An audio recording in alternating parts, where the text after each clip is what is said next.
Nós vamos estudar na aula de hoje fundamentos para a composição corporal.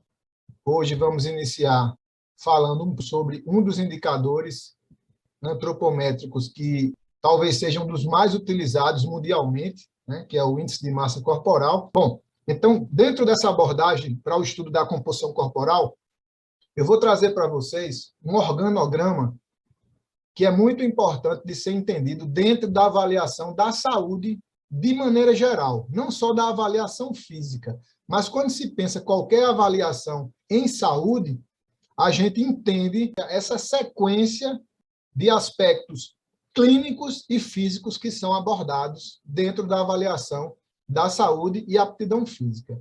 Então, eu estou me apropriando aqui de uma proposta do Colégio Americano de Medicina do Esporte, que ele sugere para aquelas pessoas que estão iniciando os cuidados dentro da prática de atividade física, que ela siga essa sequência. Então, nós temos inicialmente aquela triagem chamada médica, né, a triagem clínica.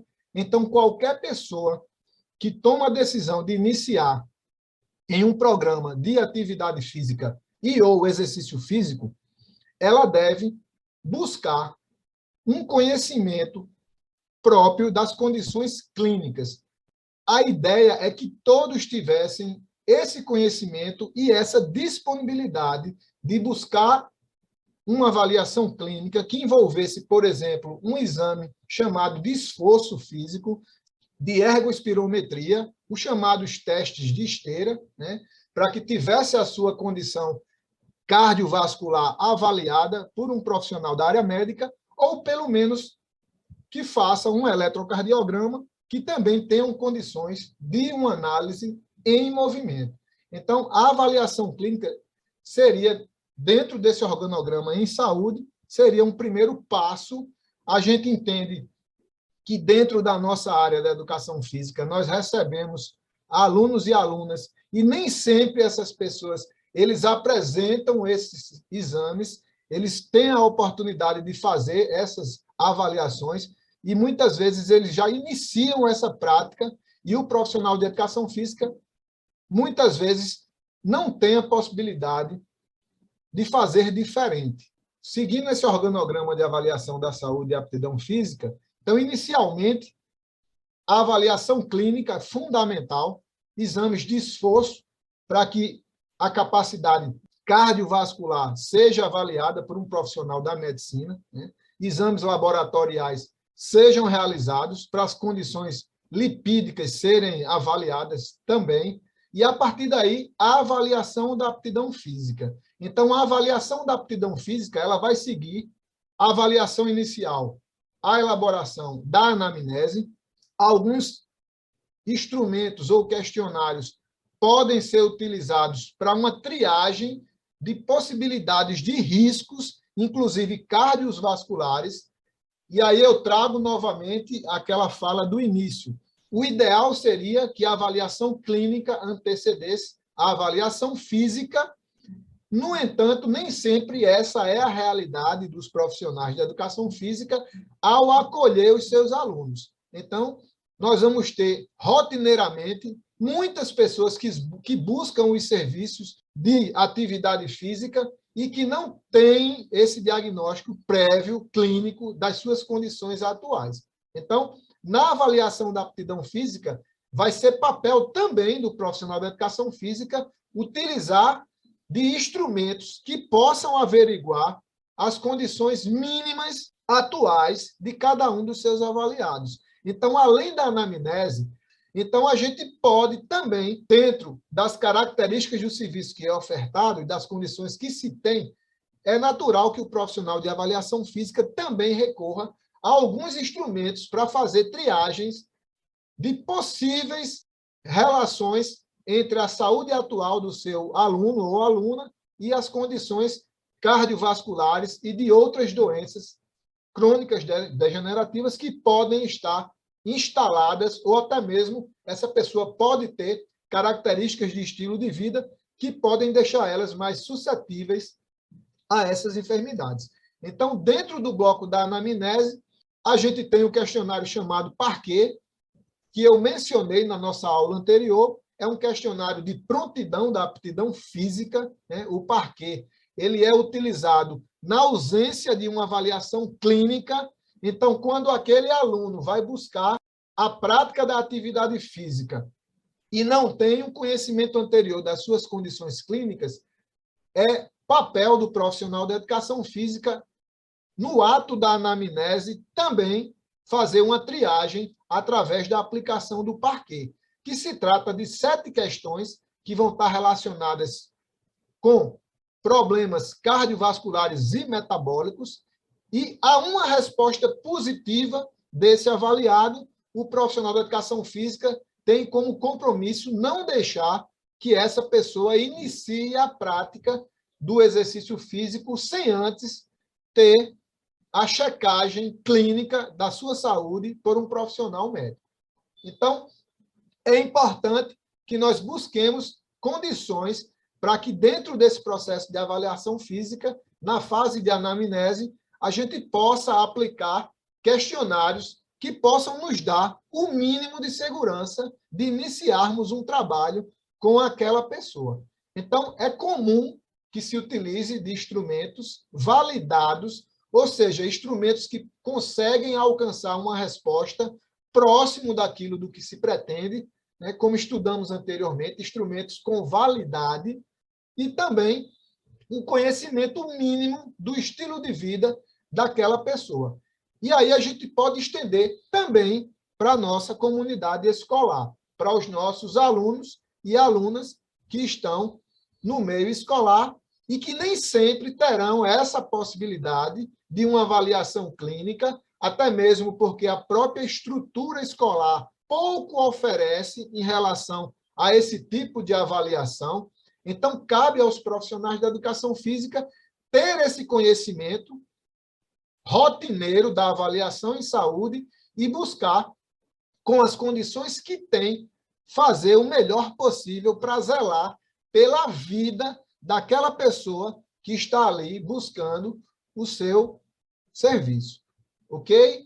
Então, inicialmente, avaliação clínica excelente, avaliação testes de esforço, exames laboratoriais. Seguimos a partir daí para uma avaliação da aptidão física, iniciando por uma boa e eficiente anamnese. E aí nós vamos ter outras capacidades que serão avaliadas a depender das condições que se tem, a depender dos objetivos da avaliação física, do avaliador e do avaliado. E aí nós vamos ter um agrupamento de capacidades físicas, a iniciar pela composição corporal. Acredito que dentro de um serviço de avaliação física, o que as pessoas mais buscam atualmente é entender um pouco melhor como está a sua composição corporal.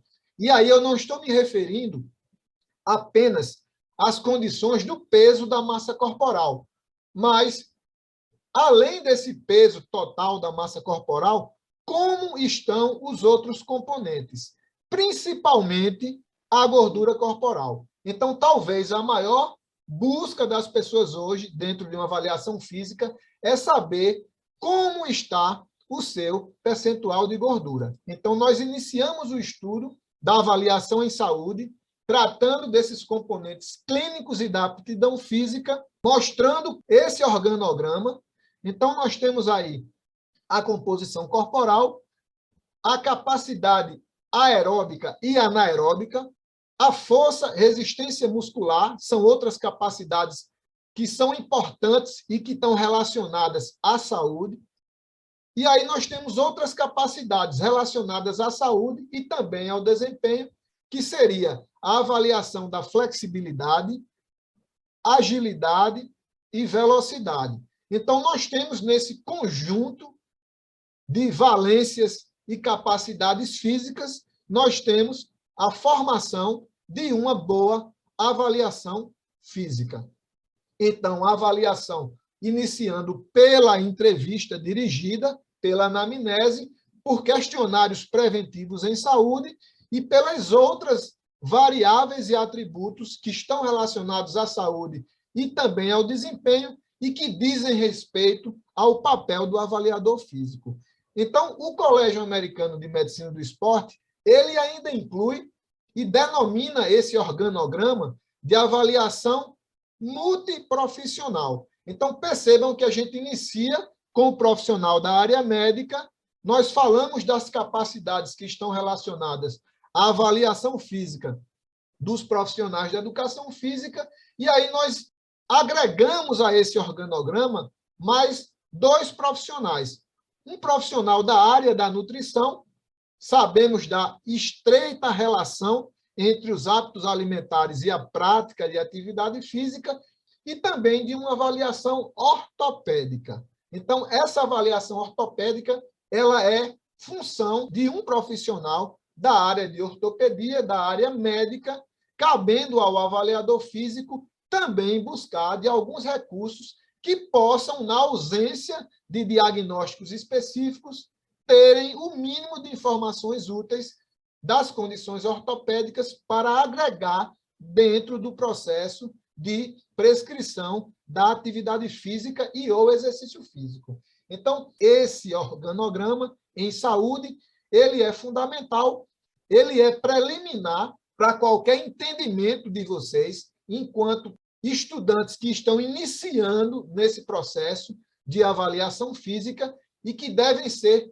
além de conhecidos, compreendidos e, na medida do possível, vocês deverão fazer as devidas adequações a essa realidade que muitas vezes não vai ser para todos. Agora, eu vou propor para vocês o conhecimento da avaliação da aptidão física dentro desse processo de uma avaliação física, entendendo que essa avaliação ela está buscando propósitos que estejam estreitamente relacionados com a saúde e qualidade de vida, ou eu estou lidando com alguém que tem características atléticas e que está associado à melhora do desempenho esportivo.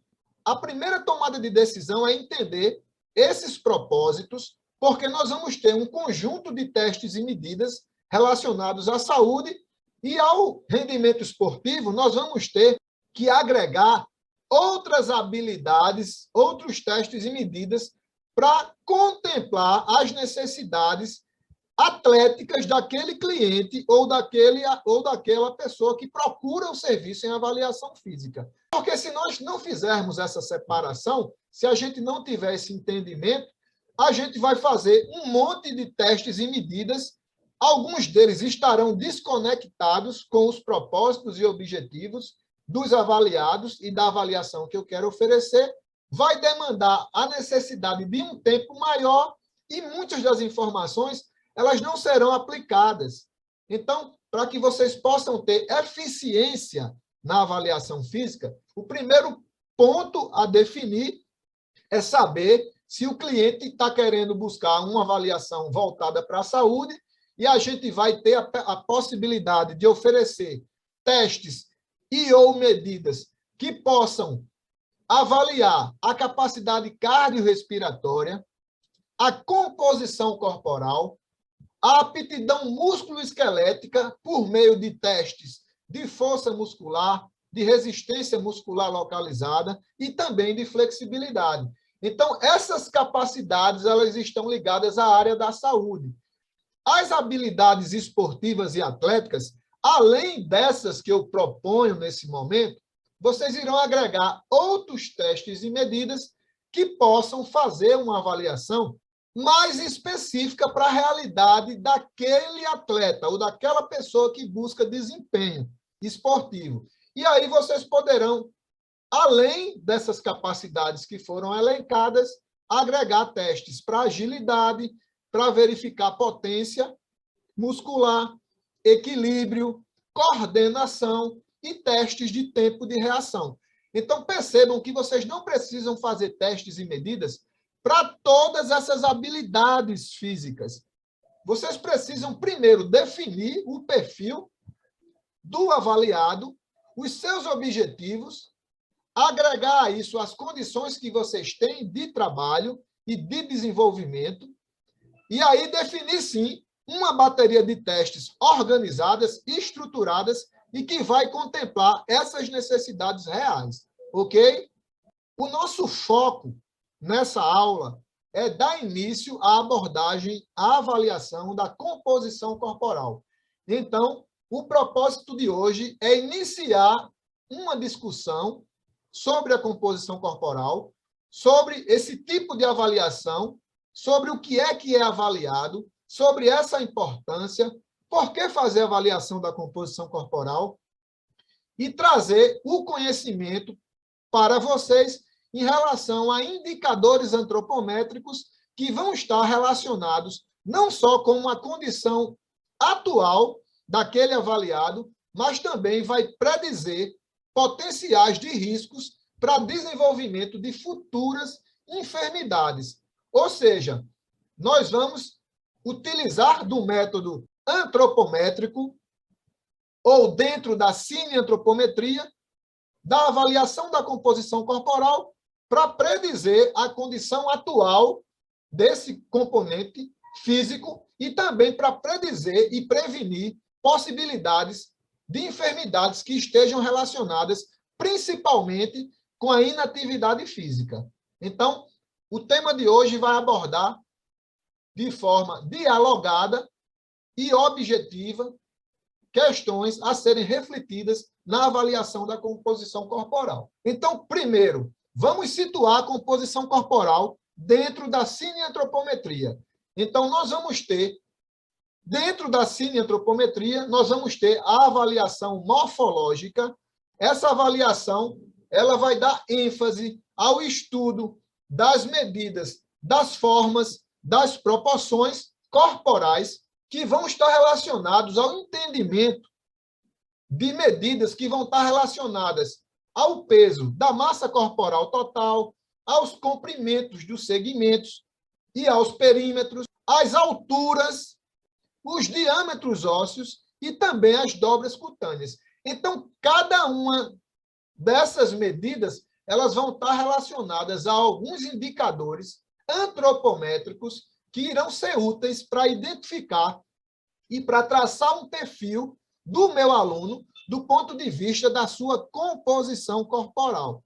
Então, todas essas medidas elas irão possibilitar para vocês, enquanto avaliadores, condições reais para equacionar valores e classificações que irão ser importantes nesse processo de prescrição de programas de exercícios físicos no campo da educação física, seja dentro da escola, de maneira formal, ou fora da escola, em outros segmentos que estão relacionados à atuação dos profissionais da educação física. Então, nós vamos ter uma série de indicadores de saúde e de performance que vão ser elaborados a partir de medidas, sejam de massa, de alturas, de circunferências, diâmetros ou de dobras cutâneas. Ainda sobre a composição corporal, para que vocês entendam conceitualmente o que seria essa composição corporal, informações mais clássicas, Hayward, ela coloca que é a proporção entre os diferentes componentes da massa corporal total. Então, percebam, vocês vão ter a massa corporal total, o que nós chamamos de peso. Muitas vezes nós chamamos de peso, o que na realidade é toda a estrutura corporal nossa que envolve segmentos que são diferentes, que vão estar relacionados com a massa muscular, com a massa óssea, com a massa residual, ou seja, com os fluidos, com os líquidos, com os nossos tecidos e órgãos, né? É o nosso peso residual, e com a massa de gordura, seja aquela massa de gordura essencial, aquela massa que está envolvendo os nossos órgãos vitais, ou a massa de gordura mais superficial, chamada subcutânea. Então, quando a gente fala de composição corporal, a gente está falando nesse entendimento, nessa proporção, nesse fracionamento desses diversos componentes que fazem parte da totalidade da nossa massa corporal. Em uma análise inicial, os principais modelos da composição corporal, eles fragmentam o nosso corpo em dois componentes, que seria a massa corporal magra ou a massa corporal de gordura. Então, esse modelo de dois componentes é um dos modelos que nós iremos estudar, mas sendo sabedores que nós temos outros modelos que fracionam a composição corporal em mais elementos, como, por exemplo, um outro modelo que fragmenta em 4 partes a composição corporal, onde a gente vai estudar a massa corporal magra, essa massa dividida em massa muscular, em massa óssea, em massa residual, e aí o outro componente complementando esse modelo, massa de gordura. Então, mais adiante, a gente vai ter autores brasileiros, nós vamos ter o professor D'Artagnan Pinto Guedes e Joana Pinto Guedes, chamamos de Guedes e Guedes. Em 2006, eles conceituam no livro, um manual de avaliação física publicado por eles colocam a composição corporal, eles se referem como fracionamento do peso da massa corporal em seus diferentes componentes e que isso pode oferecer grandes contribuições no estudo de indicadores relacionados à saúde. Então, percebam que o conceito do Guedes e Guedes, ele agrega para nós, além de simplesmente conceituar a composição corporal como esse fracionamento dos diversos componentes corporais, mas ele faz a associação desse conhecimento da composição corporal com uma série de indicadores que vão estar relacionados ao processo epidemiológico de saúde e de doença. Ok? Por que avaliar a composição corporal? Por que será que é importante? Então, por que eu devo avaliar a composição corporal? Porque dentro de uma bateria de testes e de medidas em avaliação física é tão importante, poderíamos até classificar como aquela parte da avaliação física de maior busca por parte dos avaliados. Então, por que as pessoas acham tão importante essa avaliação da composição corporal? Principalmente na avaliação física. A composição corporal, ela vai ser avaliada e uma composição corporal desejável, ou seja, aquela que está dentro de padrões de normalidade para a saúde, ela é importante para qualquer faixa etária, seja criança, adolescente, adultos ou idosos. A avaliação da composição corporal, ela vai ser relevante no sentido do conhecimento desse fracionamento dos componentes em 2 ou em 4 partes, como falamos anteriormente, para que a gente associe essa quantidade de gordura corporal com riscos à saúde ou com associação com diversas doenças. Então, dentro desse processo de avaliação da composição corporal, a principal resposta que nós vamos dar aos avaliados é a respeito da taxa de gordura corporal. Essa taxa de gordura corporal, ela está adequada à saúde? Ela está adequada ao propósito das habilidades esportivas, no caso dos atletas? Então, se a gente não faz uma avaliação da composição corporal, várias respostas elas acabam não sendo dadas para uma série de objetivos que são buscados por qualquer pessoa que está participando de um programa de atividade física. Então, a primeira parte é essa. A avaliação dela é importante para identificar níveis desejáveis ou não de composição corporal nas diversas faixas etárias, relacionando isso à saúde ou à performance. Ok? Então, a primeira parte, a primeira justificativa. Uma segunda questão que pode ser colocada é a relação que a avaliação da composição corporal tem nas avaliações clínicas. Então, vários diagnósticos clínicos e várias avaliações de indicadores epidemiológicos e clínicos, eles só poderão ser dados se nós tivermos uma avaliação e um conhecimento das condições da composição corporal atual daquelas pessoas. E aí a gente já vai agregar a essa avaliação uma outra condição importante, ou seja, para monitorar os componentes corporais do meu aluno, ou seja, massa magra e massa gorda, dividindo em dois componentes, no modelo mais simples, e as respostas e os estímulos que eu, enquanto profissional da educação física, estou aplicando nas ofertas, seja por um programa de exercício físico ou até mesmo para outros profissionais, por exemplo, como os nutricionistas. Então, profissionais da educação física, profissionais da área da nutrição, profissionais da área médica, eles acabam tendo na avaliação da composição corporal um aspecto importante para acompanhamento, para prescrição, para progressão e ajuste da sua prática, sim, dos seus programas, sejam nutricionais ou de exercício físico ou médico, para aquela pessoa. Então, a primeira pergunta é: como está o peso corporal? Eu estou me referindo à massa corporal total. Quando vocês buscam essa resposta em uma balança, seja uma balança antropométrica, mecânica, seja uma balança digital, seja uma balança de bioimpedância. Então, quando a gente busca essa resposta do peso da massa corporal, de início, qualquer pessoa pode fazer uma avaliação própria. Então, eu, por exemplo, apliquei um formulário curto onde eu solicitei de vocês essa pergunta: qual o peso da massa corporal total?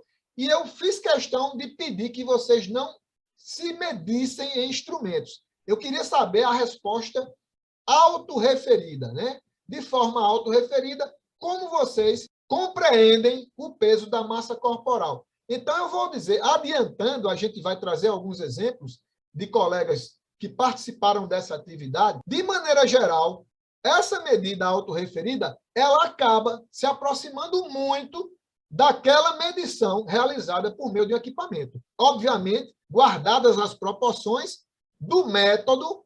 É claro que é importante buscarmos os instrumentos válidos, fidedignos, que de fato vá trazer uma resposta aproximada da realidade, e quando a gente tem essas condições, a gente assim irá fazer. A busca por uma medida autorreferida, ela se dá quando nós não temos a condição ideal por meio de um equipamento, nesse caso a balança, para fazer essa medição. Então, voltando, como está o peso corporal? Se eu perguntasse para vocês, vocês acham que a composição corporal dos brasileiros mais voltadas às condições desejáveis para a saúde, ou a gente percebe um desequilíbrio nutricional na avaliação da composição corporal? De uma maneira geral, vocês teriam condições para elaborar uma resposta, considerando que a veiculação de informações a respeito aponta que cada vez mais as pessoas, seja no nosso país ou em outros países, mundialmente falando, as pessoas, por uma série de condições de estilo de vida, essas pessoas acabam entrando em um desequilíbrio da sua composição corporal. Isso significa que as taxas de sobrepeso e de obesidade, elas cada vez mais apresentam aumento nas populações, não só no Brasil, como em outros países. Então, eu vou trazer, para que a gente possa conversar um pouquinho mais, informações sobre isso, até que a gente chegue nos indicadores antropométricos. Então, primeiro, a população brasileira, em termos de obesidade, a gente, de maneira geral, a gente já alcançou 20% da população.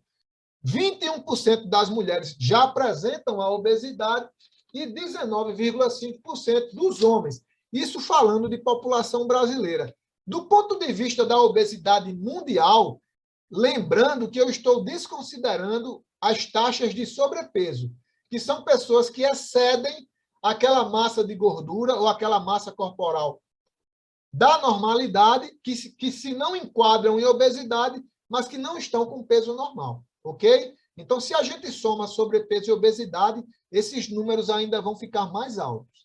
A obesidade mundial, ela já alcança esses patamares aí. A obesidade infantil, a gente já tem números que ultrapassam os 124 milhões de pessoas no mundo todo. É um estudo publicado em 2017, que envolveu 186 países, e os adultos, números superiores a 671 milhões, já apresentam obesidade. Então, entendemos isso como um grave problema de saúde pública, né, mundial, e isso também justifica a importância do conhecimento e da avaliação da composição corporal. Um outro estudo, publicado em 2019, ele traz informações a respeito da dificuldade que as pessoas têm em manter aquele peso dentro de parâmetros da normalidade. Então, esse estudo também é um estudo a nível mundial e que traz para nós a seguinte reflexão: está acontecendo já há muitos anos, há algumas décadas, uma transição epidemiológica. Essa transição epidemiológica, ela modificou o tipo de enfermidade com que as pessoas se acometem.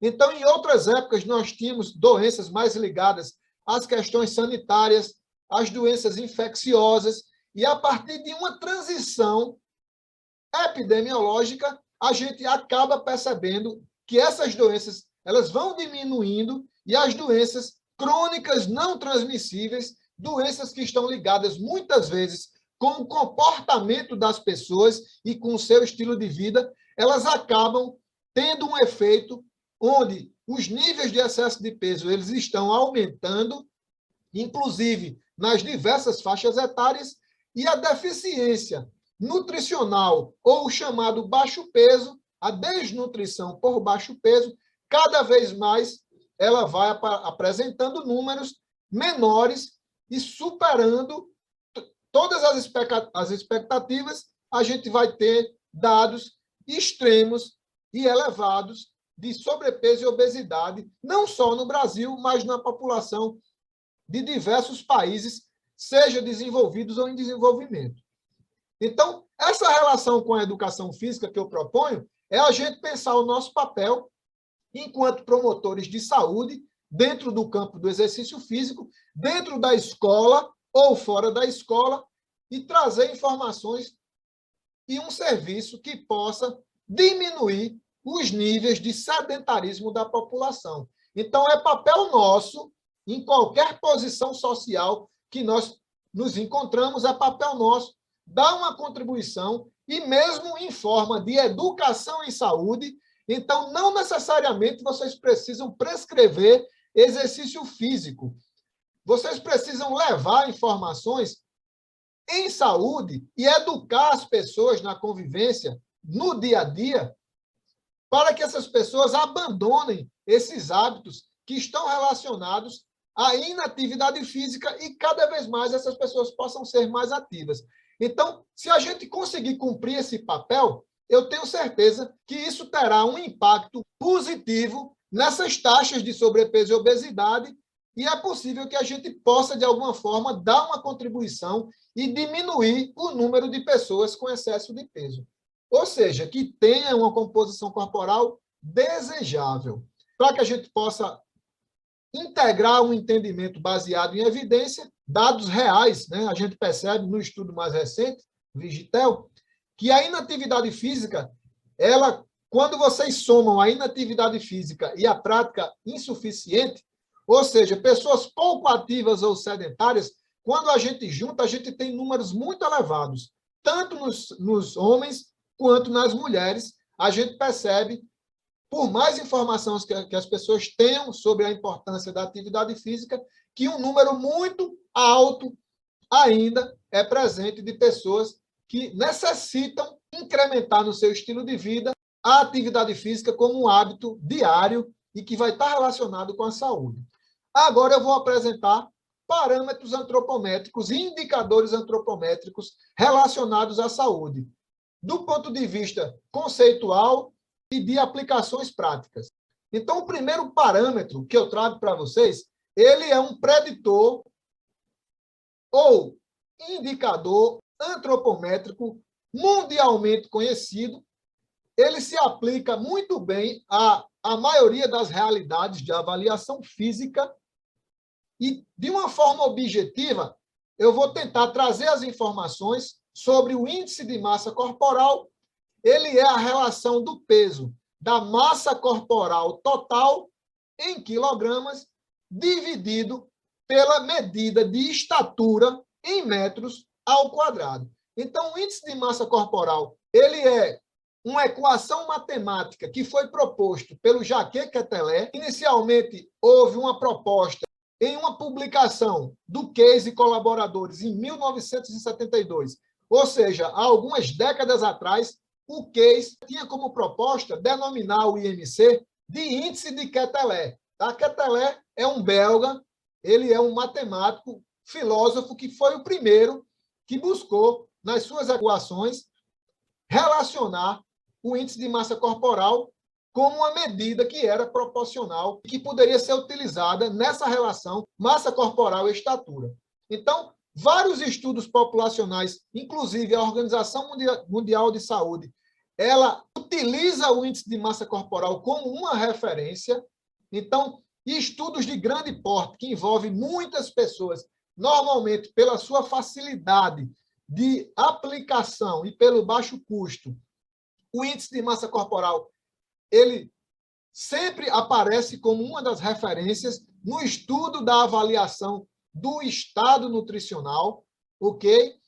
E ele tem como características positivas, ele se torna, vamos dizer assim, útil dentro do processo de avaliação física e de avaliação do estado nutricional, porque matematicamente ele apresenta uma baixa correlação com a medida da estatura e uma alta correlação com a massa corporal e com a circunferência abdominal. Então, são informações técnicas que eu trago para vocês.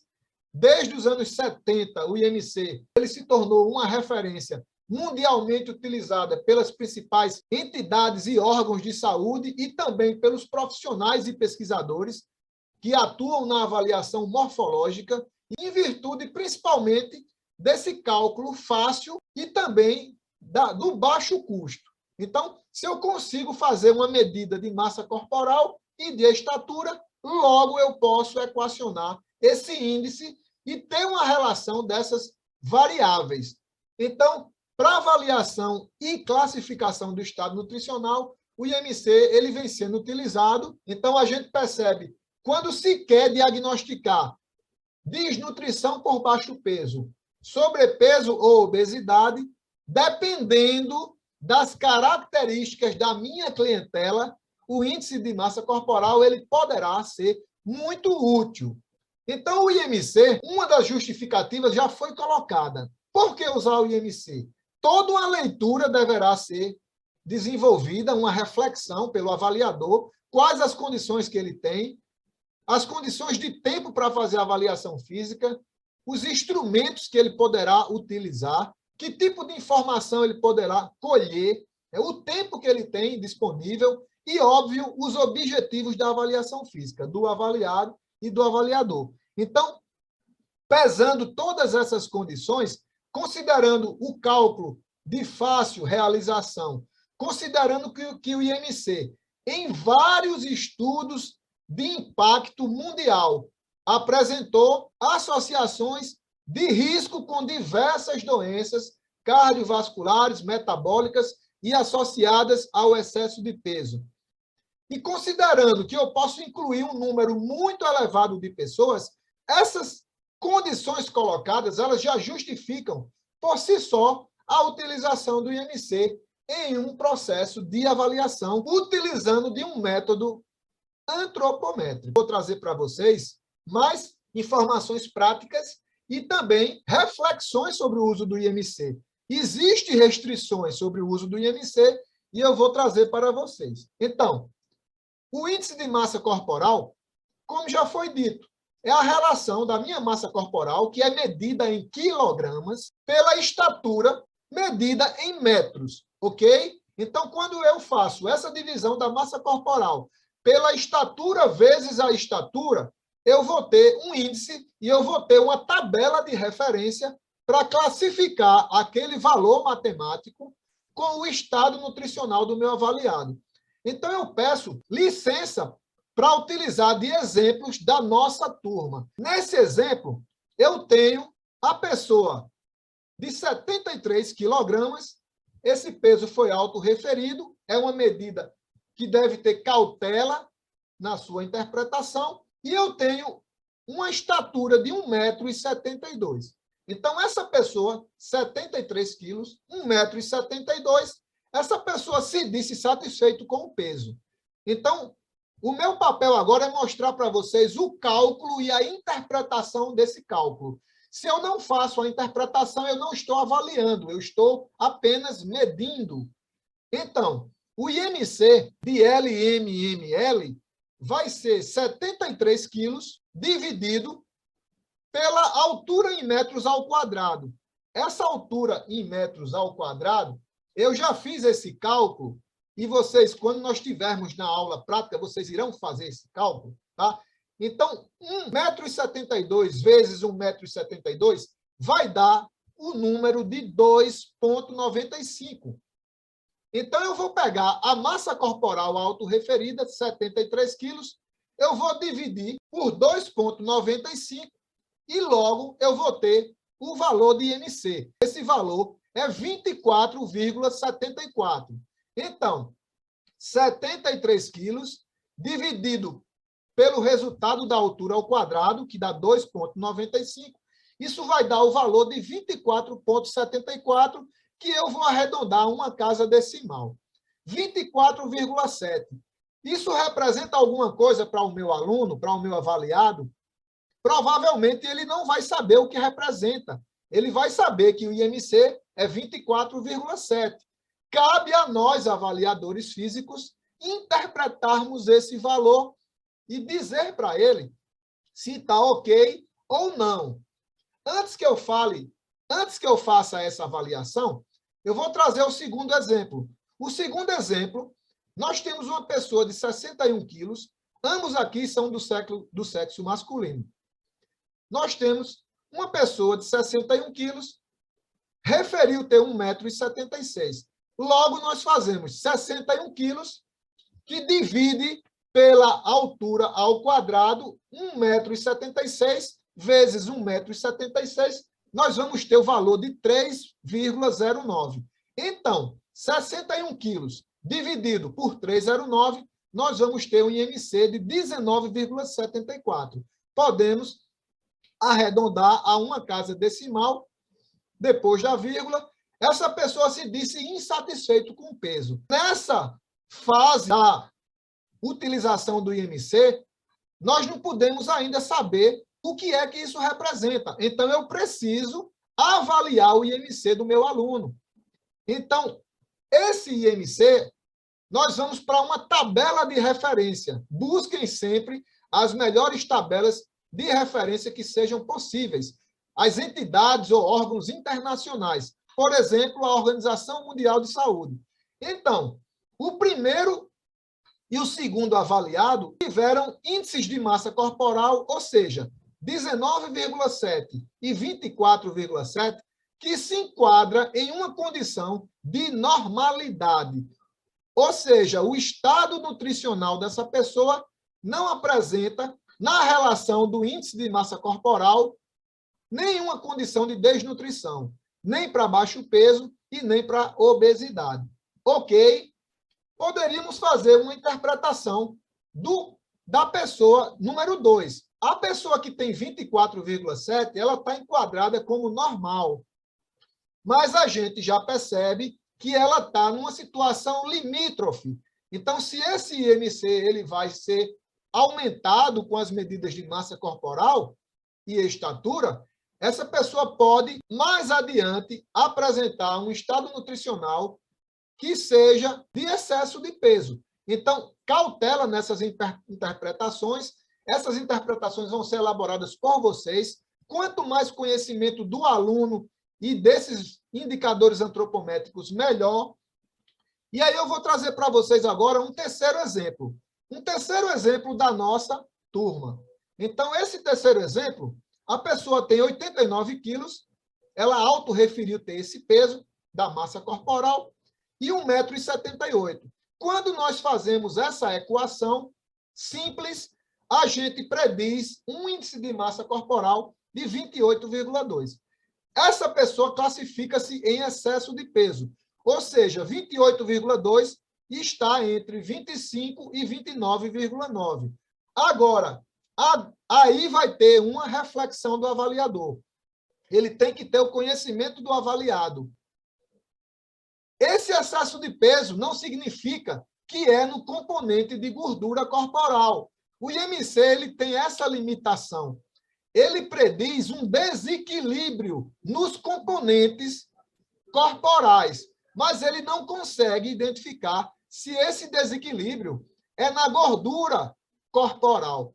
Então, vocês precisam ter cautela nessa interpretação. Mais adiante, eu vou falar um pouco mais sobre essa limitação do IMC. Eu vou trazer para vocês uma informação que talvez seja nova. Até então, eu acredito que vocês tenham conhecimento do IMC, que vocês tenham conhecimento do cálculo e da classificação do estado nutricional através da interpretação do IMC.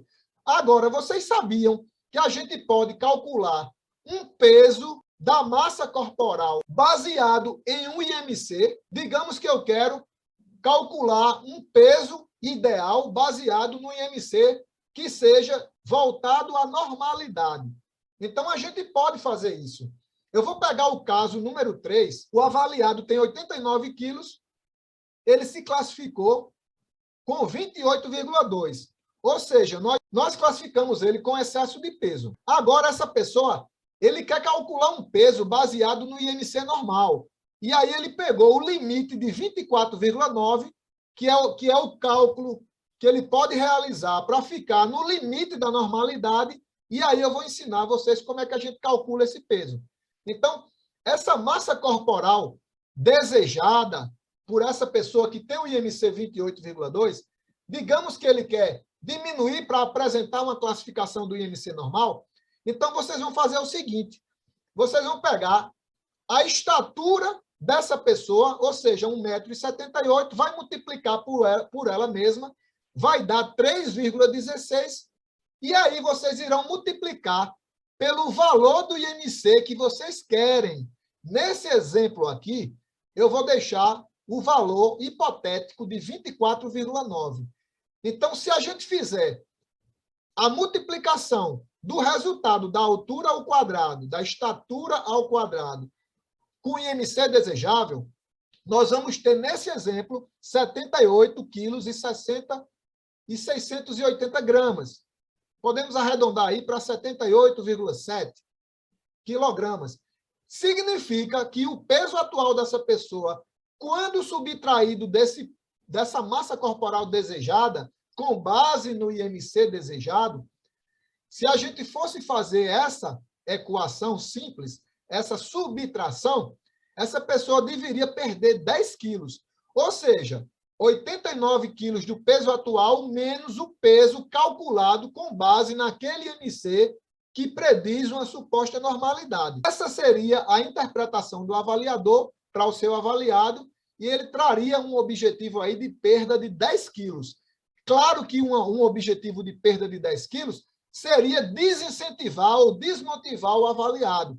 Então, esse peso de 10 quilos, quando vocês estiverem em situações como essa, vocês devem traçar várias pequenas metas para que esse peso vá sendo perdido, não de uma vez, mas cumprindo pequenas metas. Detalhe, essa perda ela é uma perda teórica.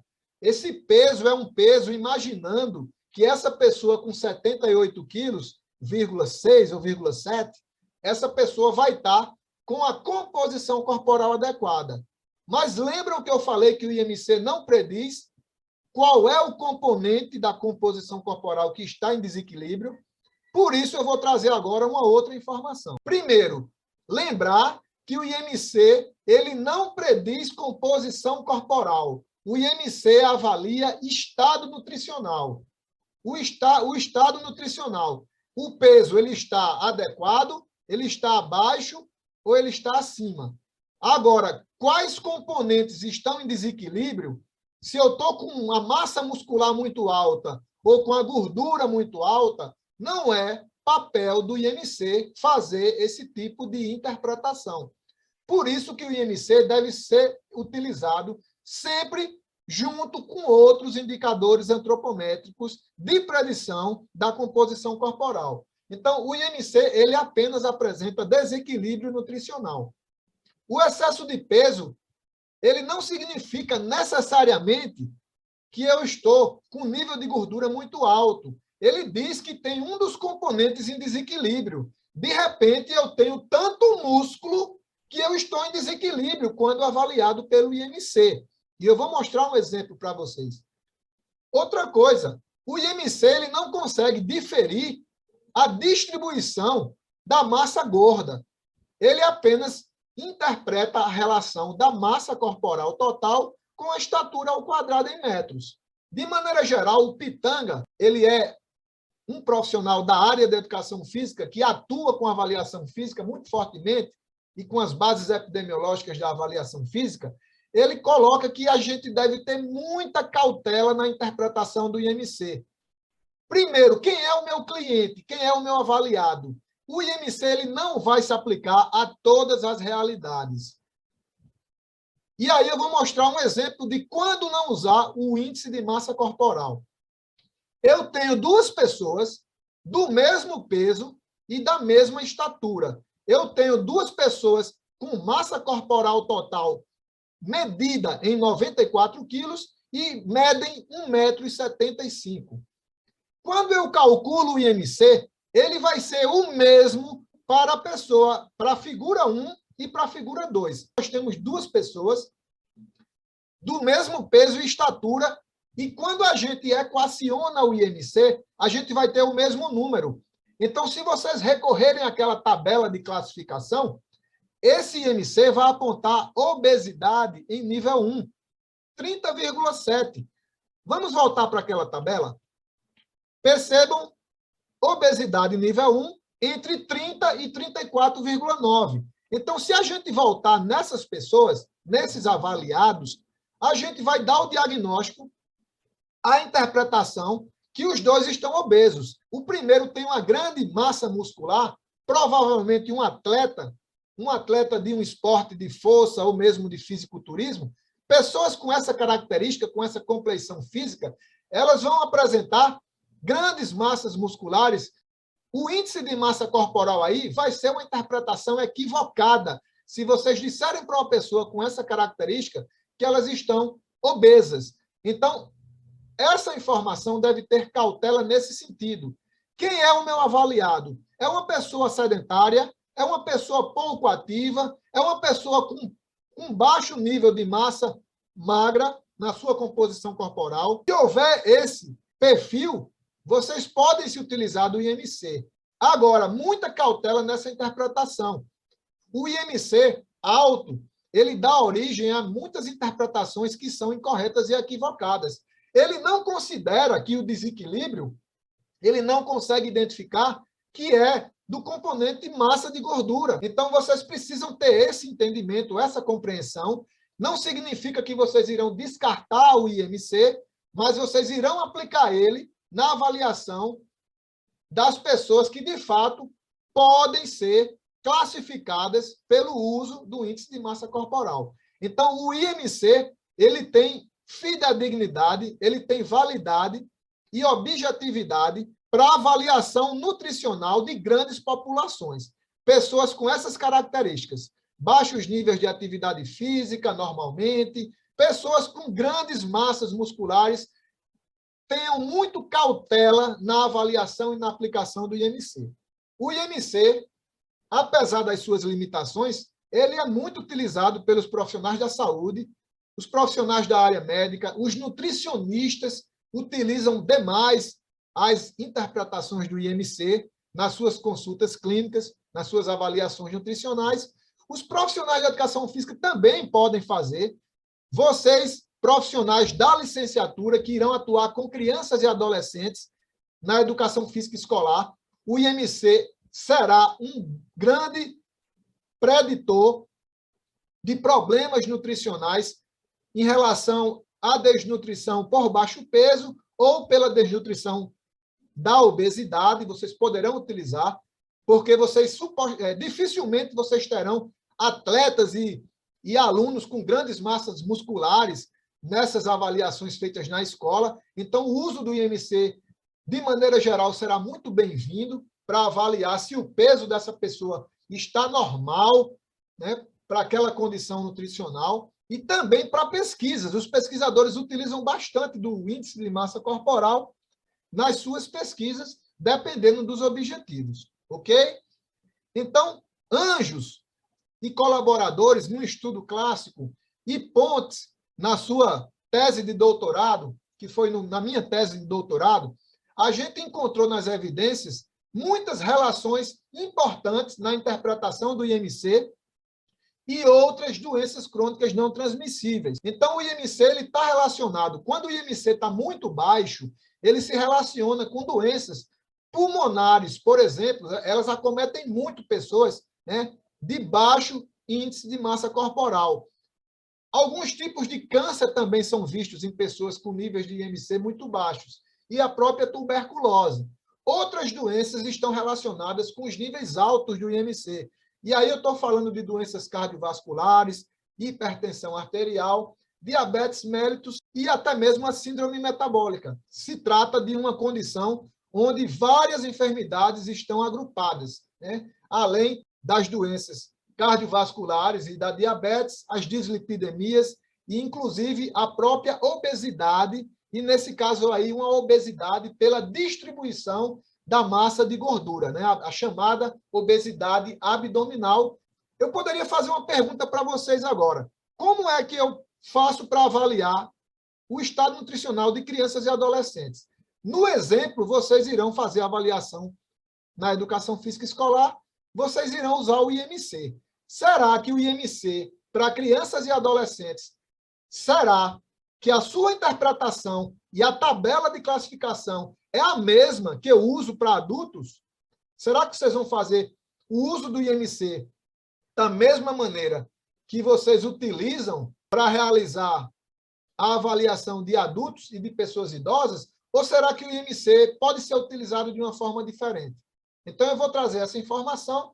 Primeiro, entender que a importância do uso do IMC como um preditor da avaliação do estado nutricional e como um indicador importante do método antropométrico, ele se justifica nessa faixa etária porque nunca nós tivemos tantas informações em relação ao aumento de sobrepeso e de obesidade nas faixas etárias pediátricas.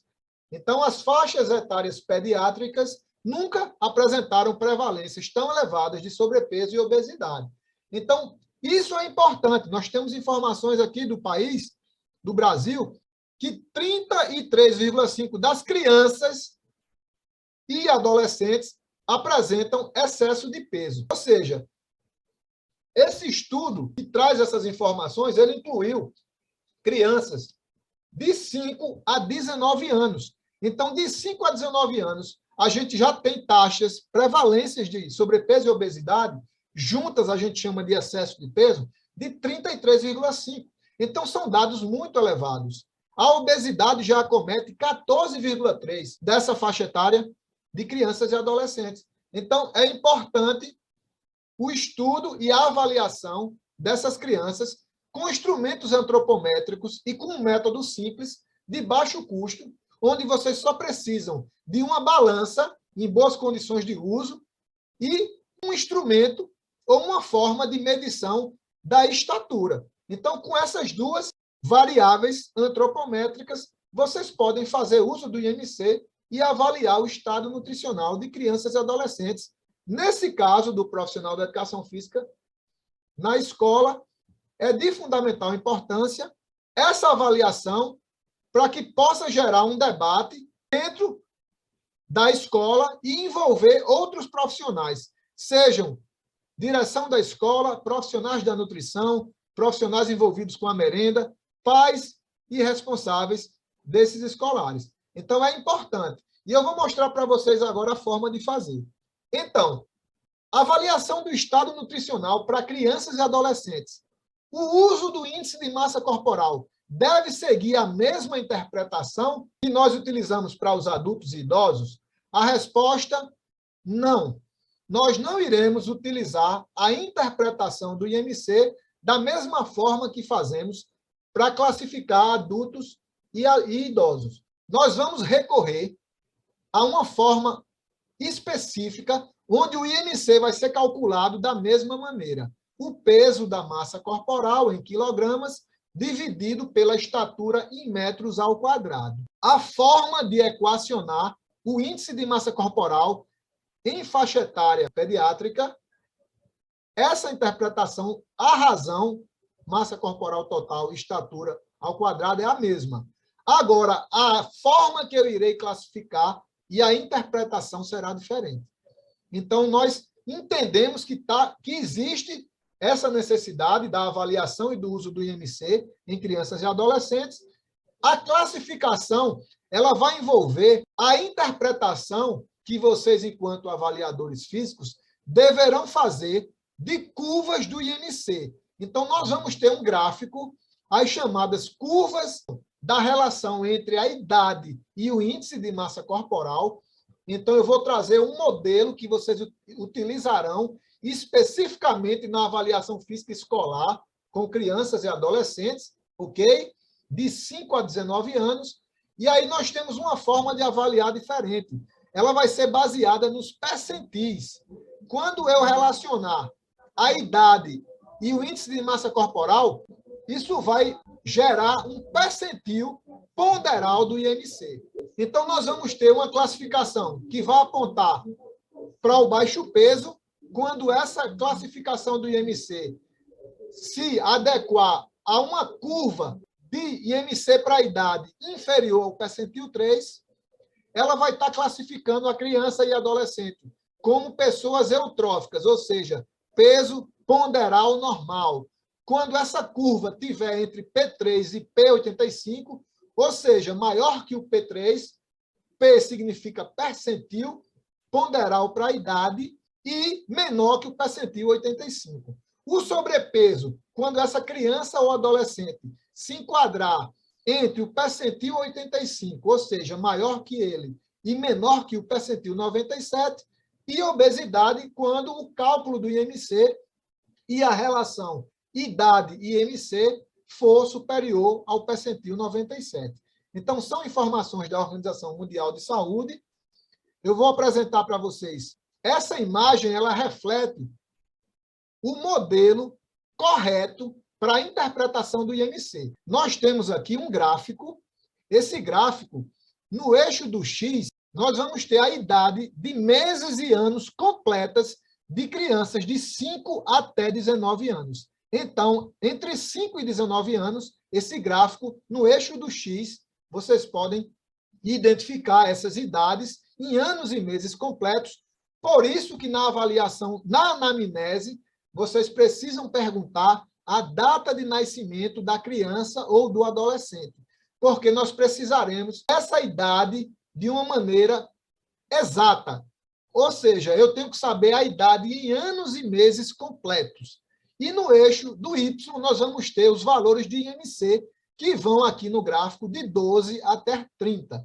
Então, entre 5 e 19, eu vou ter cada quadrante do eixo do X, percebam que é um trimestre, é válido por 3 meses. Então, eu vou ter 5 anos e 3 meses, 5 anos e 6 meses, e 9 meses, até chegar em 6 anos. Cada idade, entre uma e outra, nós vamos ter a divisão em trimestres. Quando a criança tem, por exemplo, uma idade 5 anos e 1 mês, então, antes do primeiro trimestre, a gente vai fazer uma marcação equivalente a essa idade correta de 5 anos e 1 mês. Para ficar claro, eu tracei algumas linhas para vocês. Eu vou dar o exemplo de uma pessoa que tem 11 anos e 6 meses, ok? Então, essa pessoa tem 11 anos e 6 meses e tem um índice de massa corporal 22. Então, a gente fez a medida da massa corporal, dividiu pela estatura em metros ao quadrado e deu o IMC de 22. Então, nesse caso, é um menino e tem 11 anos e 6 meses. Então, na linha amarela, vocês vão traçar uma linha amarela na idade exata, 11 anos e 6 meses, uma linha vertical, e vocês irão fazer a interseção dessa linha da idade com uma outra linha que vocês irão traçar no valor do índice de massa corporal no eixo do Y. Então, a gente vai ter aqui em laranja a gente cria uma seta em laranja que vai se encontrar com uma seta em amarelo, que é a seta que representa a idade em meses e ano completo, e nós vamos ter aí a classificação do IMC. Então, o IMC de 22, para uma criança de 11 anos e 6 meses, se nós fôssemos naquela tabela de classificação do adulto, vocês iriam cometer o erro de dizer que o IMC 22, para uma criança de 11 anos, ela está com estado nutricional normal. Então, o erro de se usar uma tabela que não é específica é dar um diagnóstico equivocado. Então, quando a gente usa esse gráfico para meninos, percebam que até a cor do gráfico é azul, eles colocaram azul, eu não sei porquê, mas é uma colocação da Organização Mundial da Saúde no entendimento que eles tinham em 2006. Então, representa esse gráfico para todos os meninos em uma escala de 5 a 19 anos, com IMCs que podem ir até 30. Então, quando a gente faz essa relação da idade com o índice de massa corporal, a gente percebe que esse menino ele se enquadra em uma faixa de sobrepeso. Vocês percebem que essas curvas que estão em vermelho, laranja e verde, essas curvas, elas estão relacionadas com os percentis que eu falei anteriormente, com o percentil 3, com o percentil 15, com o percentil 50, 85 e 97. Então, se a relação idade, índice de massa corporal, na sua interseção ficar inferior ao percentil 3, nós iremos classificar essa criança com baixo peso. O seu estado nutricional, pela relação idade e IMC, ela seria classificada com baixo peso. Entre o percentil 3 e 85, eu coloquei para vocês setas que vão em cor azul, que vão do percentil 3 a 85. Então, qualquer classificação do IMC que nessa interseção idade índice de massa corporal ficar entre as curvas superior a 3 e inferior a 85, essa criança está classificada como normal. No caso do nosso exemplo, ele está acima do percentil 85, mas ele está abaixo do percentil 97. Logo, a gente classifica esse menino como uma pessoa que está apresentando em seu estado nutricional sobrepeso. Digamos que nós tivéssemos uma informação que cruzasse a idade e o índice de massa corporal acima do percentil 97, nós teríamos uma classificação para obesidade. Então, essa classificação ela é específica para essa faixa etária.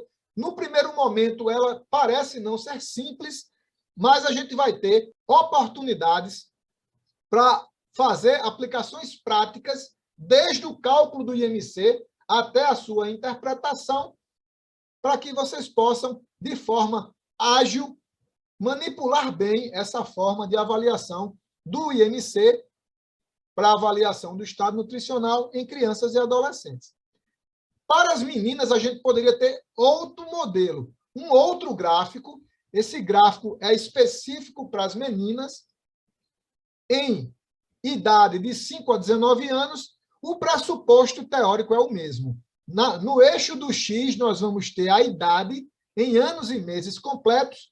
No eixo do Y, ou seja, verticalmente, nós vamos ter o índice de massa corporal calculado através da massa corporal total em quilogramas dividido pela estatura ao quadrado. Então, eu vou traçar as mesmas faixas em amarelo, a gente vai subir verticalmente, a seta em amarelo representa que essa criança, essa menina tem 12 anos de idade e ela tem o IMC de 23.